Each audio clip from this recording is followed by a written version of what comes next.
Alors, diagnostic d'une machine à bière Beer Tender de la marque Krups. Donc, la machine à bière est constituée d'un circuit de gestion, d'une carte de gestion en fait qui se trouve ici. Cette carte de gestion sur laquelle est branchée, donc ça c'est la jauge de niveau de bière qui va se connecter en fait sur ce petit boîtier là.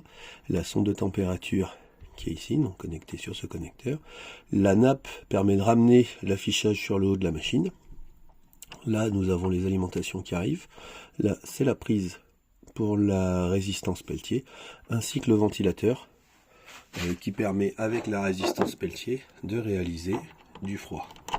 Donc, mon problème était que lorsque je mettais en marche donc la machine à bière, celle-ci démarrait, donc l'afficheur restait HS, et le ventilateur démarrait, puis s'arrêtait.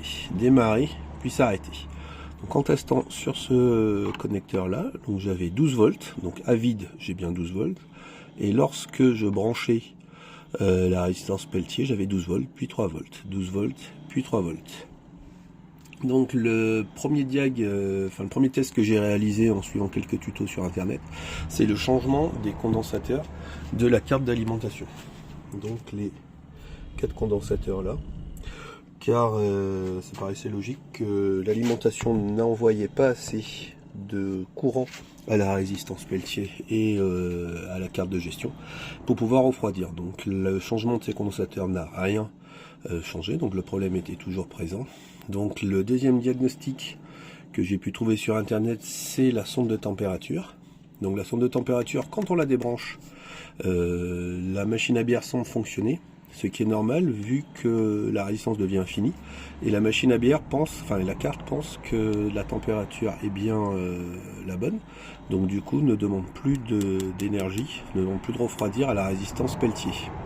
Donc le test de la résistance, de la sonde de température, c'est une résistance de 10 kOhm. Donc il faut le brancher à un multimètre en position kOhm. Elle doit à peu près donc donner 10 kOhm, et en prenant la sonde dans ses doigts, on fait modifier la température, et donc on va voir que la résistance se modifie aussi.